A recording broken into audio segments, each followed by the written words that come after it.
आज जो फैसला आया हम उससे मुतमईन नहीं हैं। मेरे नज़र में 370 को जो एब्रोगेट किया गया है ये वायलेशन है कॉन्स्टिट्यूशनल मोरालिटी का। ये तो बहुत बड़ा धोखा हुआ है, खतरा है वो, उस खतरे से कोई इनकार नहीं कर सकता। आज जो फैसला आया हम उससे मुतमईन नहीं हैं और हमारा मानना ये है कि ये कॉन्स्टिट्यूशनल मेजॉरिटी जो लोग कह रहे हैं, अब कॉन्स्टिट्यूशनल मोरालिटी की आज जीत हुई है और मेजॉरिटी मोरालिटी की कामयाबी हुई है।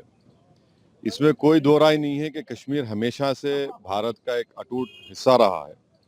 बट अटूट हिस्सा जब हम कहते हैं तो उसका जो रिलेशनशिप है यूनियन से, उसको तो आप डिनाई नहीं कर सकेंगे। और ये जो कॉन्स्टिट्यूशनल रिलेशनशिप कश्मीर से यूनियन का रहा है वो परमानेंट हुआ है। जो कॉन्स्टिट्यूंट असेंबली डिसॉल्व हुई है कश्मीर की। और दूसरी बात ये है कि किसी एक सेमिनार में चीफ जस्टिस ऑफ इंडिया ने कहा है, मैं अंग्रेजी में पढ़ देता हूँ, कि public deliberation will always be a threat to those who achieve power in absence. अब क्वेश्चन ये है कि जब आप एब्रोगेट कर रहे हैं स्पेशल स्टेटस, पूरे स्टेट को कर्फ्यू में लगाकर 356 लगा दिया आपने, इलेक्टेड असेंबली नहीं है, तो फिर कश्मीर में डेलिब्रेट किसने किया बताइए हमको, किसने क्या डेलिब्रेट किया? और बोम्बई में फेडरलिज्म को कहा गया कि बेसिक स्ट्रक्चर का हिस्सा है। फेडरलिज्म के माने ये है कि स्टेट की एक आवाज़ है, उसका एरिया ऑफ कॉम्पिटेंस है, उसको कंप्लीट फ्रीडम ऑपरेट करने का। अब पार्लियामेंट कैसा बोलेगा असेंबली के लिए? और पार्लियामेंट, हाँ, और कैसे पार्लियामेंट एक रेजोल्यूशन पास करेगा जो असेंबली को पास करना था?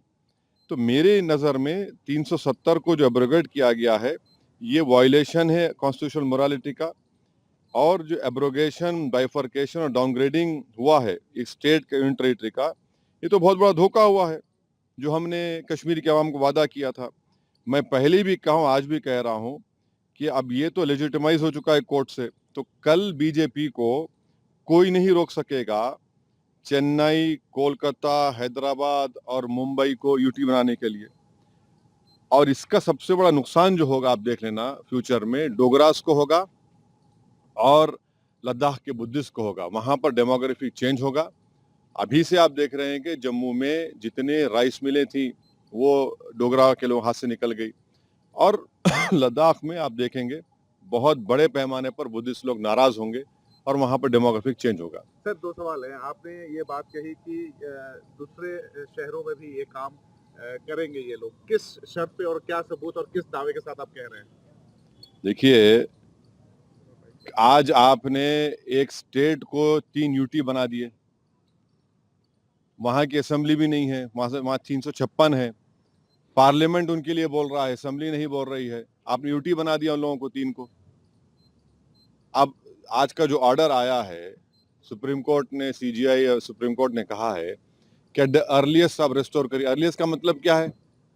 जैसा कि सुप्रीम कोर्ट ने कहा कि 30 सितंबर की तारीख दी कि चुनाव करा दीजिए, अब अर्लीस्ट का मतलब क्या है?